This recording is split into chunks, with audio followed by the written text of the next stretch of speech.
march into the United States. So according to the Washington Examiner, Mexican officials have aided a Holy Week caravan of over 1,000 migrants headed to the U.S. border to demand Easter asylum, according to reports. Mostly Hondurans, they posted celebration videos on Facebook and chanted, "We are migrants, we are not criminals, we are workers." According to an account from the Center for Immigration Studies, Mexican authorities have allowed the migrants to drive north with relative ease. Researcher Kausha Luna added that the group, Pueblos Sin Fronteras, which aids immigrants, bragged about speeding into Mexico. It said on Monday, Pueblos Sin Fronteras posted a video with the caption, "The refugee caravan knocking down borders yesterday in Huehuetan immigration agents abandoned the post when they saw us coming. The people celebrate this first small victory. Locals have provided supplies along the way." So Trump, I think rightly, is upset with the Mexican government for fostering illegal immigration into the United States. This would be a clear case where the Mexican government is not doing its job. The Mexican government has very, very stringent border policies on its southern border, unless it thinks that you're moving right along through up to the United States. In that case, they seem to be perfectly okay with people crossing the border. Right? The border laws in Mexico are extraordinarily harsh. Like if you're an illegal immigrant to Mexico, they will deport you immediately or jail you. Okay? It is much harsher than the strictures in the United States. So President Trump started tweeting about this. And of course, the left thinks that he's wrong to even be outraged about this at all. You know, I think that some of what he says here is not factually correct, but he's not wrong to be outraged at Mexico for allowing this to happen. He says Border Patrol agents are not allowed to properly do their job at the border because of ridiculous liberal Democrat laws like catch and release. Getting more dangerous. Caravans coming. Republicans must go to nuclear option to pass tough laws now. No more DACA deal. Okay, so I agree with the president that these caravans have to stop, obviously. He tweeted, Mexico is doing very little, if not nothing, at stopping people from flowing into Mexico through their southern border and then into the U.S. They laugh at our dumb immigration laws. They must stop the big drug and people flows, or I will stop their cash cow NAFTA. Need wall. Okay, again, this is about half right. You know, what he says about the Mexican government doing very little to stop people from flowing into the United States is basically correct. Then he says these big flows of people are all trying to take advantage of DACA. They want in on the act. Here's where there's a hole in Trump's logic. The hole is this. It was Trump who decided that he's not going to just deport all these folks, right? Trump has the executive authority already to deport all of these people. He does. Okay? Under current immigration law, if he were to just enforce current immigration law, all of these people could be deported. DACA is not the state of the law. He has already revoked DACA. So DACA really has nothing to do with this particular move by people crossing the border illegally, right? In fact, he already revoked that program. So when he says build the wall, you know, the president was elected to do just that. Right now, if he wanted to, he could presumably shift funds from defense measures over to building the wall along those lines. When he says that he's going to do something about NAFTA because that is Mexico's cash cow, again, I don't really appreciate that the president's first move on all this stuff is always to tariffs. Right? His first move is always, we need tariffs and that'll solve all of our problems. You know, killing NAFTA would actually be really bad for a lot of manufacturers in the United States. But where the media is wrong is when they're wrong when they suggest that Trump is being too harsh with Mexico on their facilitation of illegal immigration.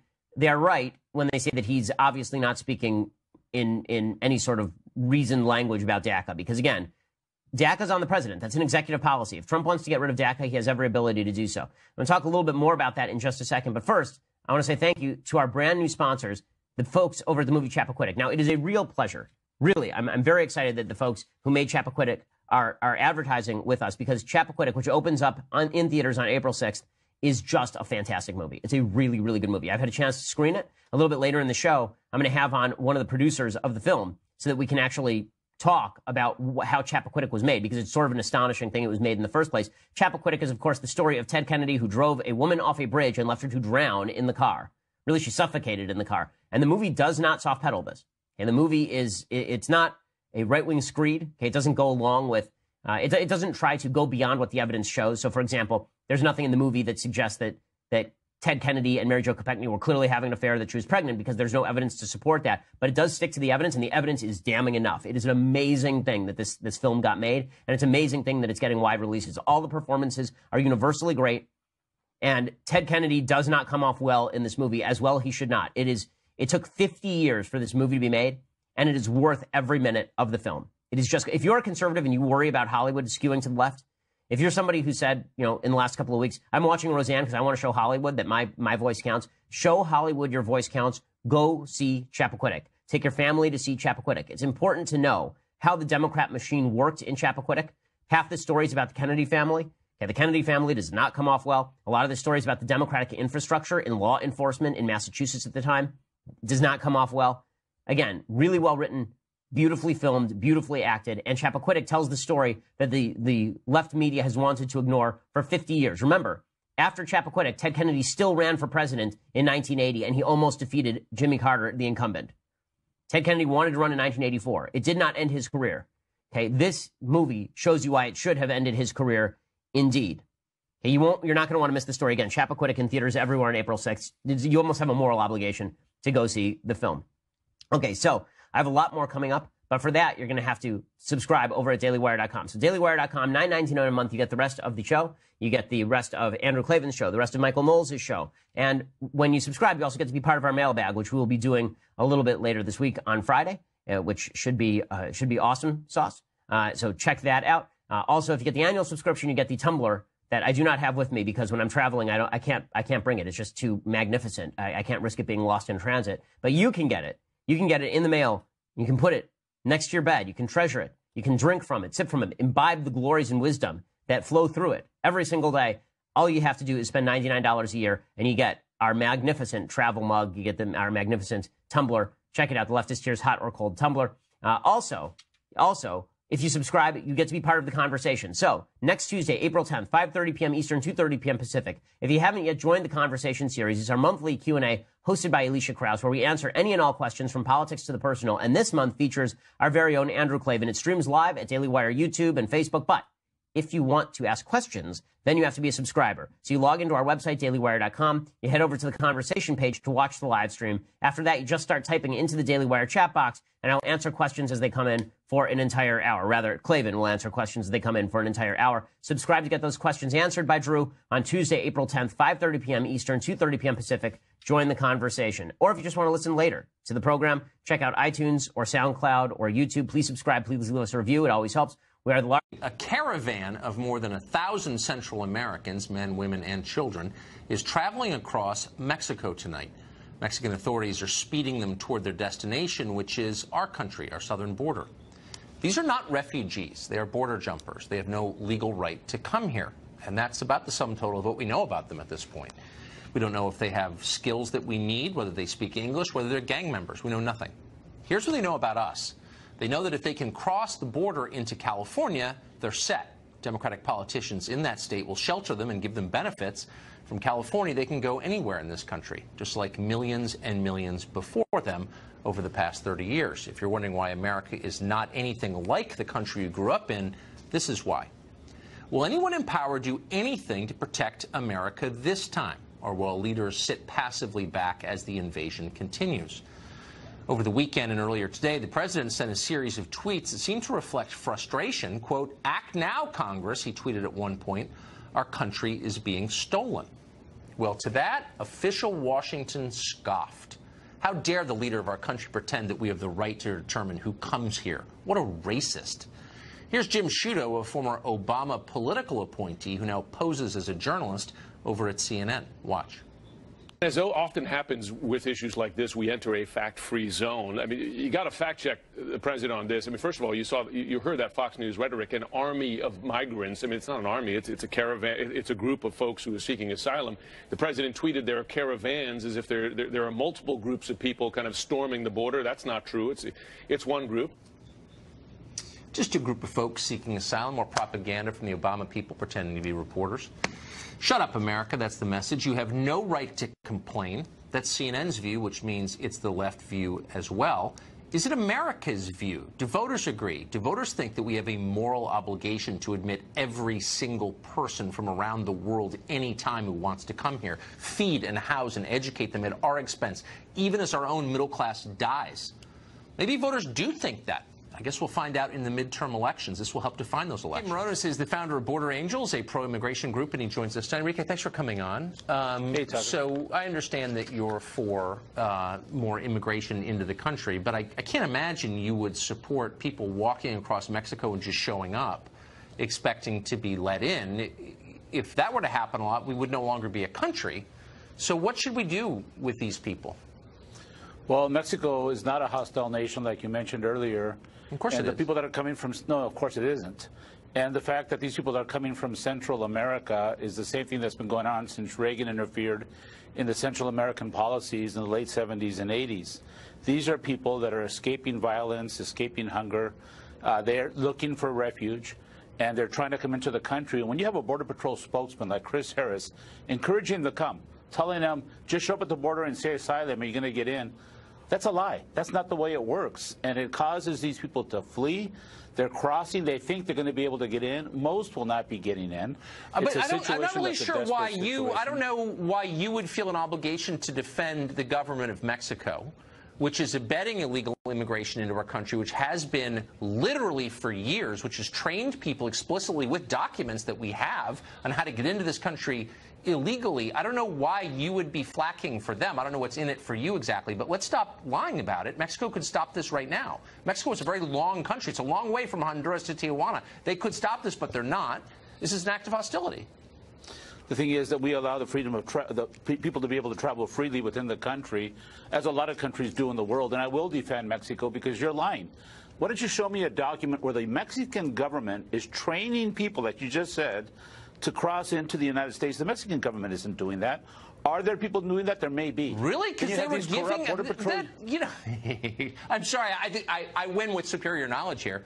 The Mexican, superior arrogance. Of course, it is I know you're from San Diego, and your racism and ignorance is very well known. Right? Okay. Yeah, look, the Mexican government has given instructions to people.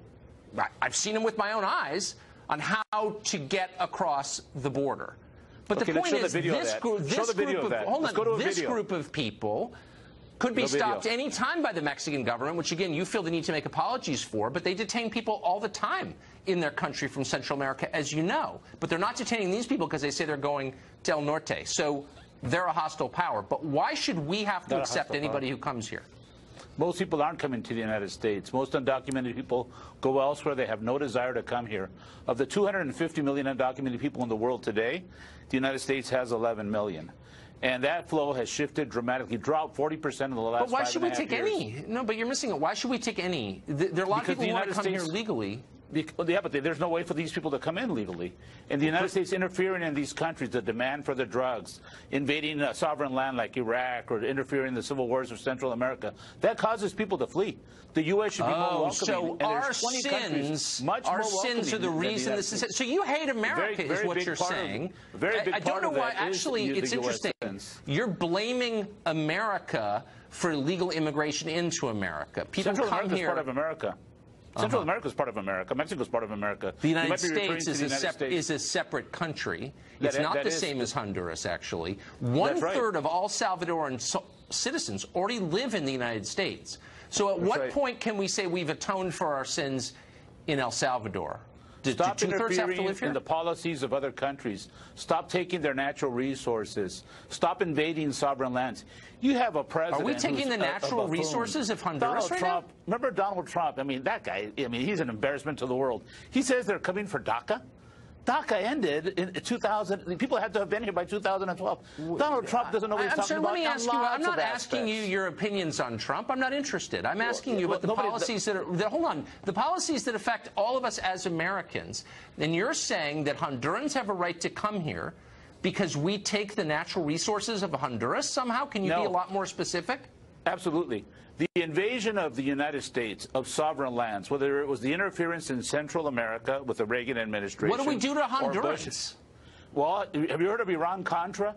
Have you heard of the fact that the United States is the #1 consumer of natural resources from other countries? The #1 consumer in of illegal Honduras? drugs? So these people are coming here to punish us for bad things we did in Honduras? No. Are you representative of people on the left? Is everybody this dumb? The United States has a large responsibility. And when they invade sovereign lands, when they take from sovereign lands, they should be a more welcoming nation, and they are not. But there's no legal way for the people to come in. They're desperate. People are crossing borders all over the world. I just want to have a rational conversation. They should be able. Yes, we should have one. All right. We should have a Get back to me when you can explain what we did to Honduras to deserve this. Thanks, Enrique. Well, a caravan from Central America is walking through Mexico tonight. They're seeking to be let into this country. They're demanding it, actually. The president says he dislikes that idea, so of course he's being called a white supremacist. A migrant army. Listen to that phrasing there. This is an army. It speaks to an invasion of brown people, right, from Central America. This is the implication there. Easter wouldn't be Easter without a little brown scare. Right after his Happy Easter tweet, Donald Trump went right after immigrants.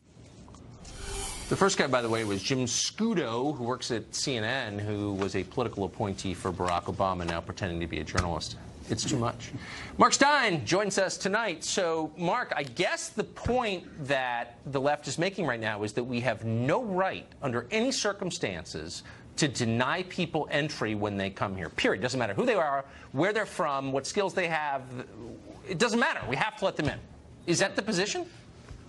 Yeah, basically. And kind of what's wacky about this to me, Tucker, as I understand it, basically half the illegal immigrant population, including these 1,100 people or whatever it will be up to by the time they actually hit the Rio Grande, about half the illegals in this country came here since 9/11. In other words, they broke into a country that's supposedly on orange alert.